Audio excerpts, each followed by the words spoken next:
प्रधान जी, आज आप लोग काफ़ी गुस्से में हैं, प्रदर्शन कर रहे हैं, क्या वजह है और इसका मकसद क्या है प्रदर्शन का? देखिए, इसका मकसद यही है कि जो आतंकवाद का ठेकेदार पाकिस्तान है, उसको हम ये चेतावनी देना चाहते हैं कि बहुत हो गया, अब नक्शे से इसका नामो निशान मिटा देंगे। आतंकवाद को जड़ से ख़त्म करने की जो भारत सरकार ने, प्रधानमंत्री नरेंद्र मोदी जी ने भी कसम खाई है, उसी कसम के पीछे हम सब हैं। और इसमें कहीं ना कहीं वहाँ की जो अब्दुल्ला सरकार है वो भी दोषी है, क्योंकि हम कम से कम 15 से 20 बार कश्मीर गए हुए हैं और ये पहलगांव, सोनमर्ग, गुलमर्ग, बालटाल सब हमारा देखा हुआ है। और कश्मीर का 90% व्यापारी जो कपड़े का और गारमेंट्स का काम करता है वो इस बाज़ार से जुड़ा हुआ है। भाजपा सरकार आने के बाद जब पहली बार कश्मीर में बाढ़ आई और पूरा श्रीनगर डूब गया था, उस समय से किस तरह से बचाया, तो जब वहाँ के व्यापारी यहाँ आए तो उनका कहना था कि पहली बार हमने ऐसा देखा है कि किसी केंद्र सरकार का पैसा हमारे खातों में डायरेक्ट आया है, किसी के 10 लाख, किसी के 15 लाख। लेकिन उस समय सिक्योरिटी इतनी थी कि चाहे लाल चौक हो, चाहे वहाँ के डल झील हो या गंदरबल हो, मतलब चप्पे चप्पे पे सीआरपी या पैरामिलिट्री फोर्स हमारी नज़र आती थी।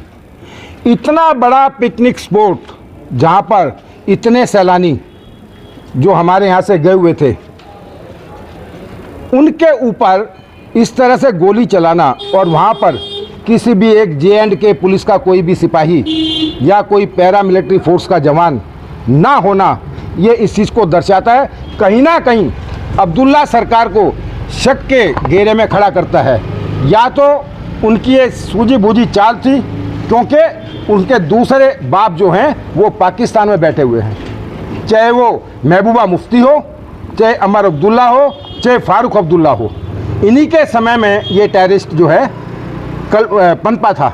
अभी पाकिस्तान को कैसे सबक सिखाया जाए? पाकिस्तान को सबक जो है, अब पहली जो सर्जिकल स्ट्राइक प्रधानमंत्री जी ने की कि पानी रोकना और 48 घंटे के अंदर अंदर भारत को छोड़ के पाकिस्तानी चले जाएं, और जो उनकी एम्बेसी थी उनको भी वो कम करना, ये सीधा सीधा दर्शाता है कि 1971 की लड़ाई में हम लाहौर तक पहुंचे थे और 95,000 सैनिक बंदी बनाए थे।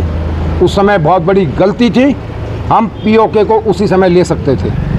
लेकिन अब की बार ये कसम खाई हुई है कि खाली लाहौर नहीं, पूरे पाकिस्तान को दोबारा अपने कब्जे में लेंगे, क्योंकि पहले भी भारत का ही था पाकिस्तान, लेकिन ये आतंकवाद पनपने के बाद, ताकि उनके जो आका हैं उनकी पैंट तो गीली अभी हो गई है खाली पानी रोकने के नाम पे, और ये अल्टीमेटम जो हमारे प्रधानमंत्री जी ने दिए हैं, इससे ही अब वो बौखलाए हुए हैं।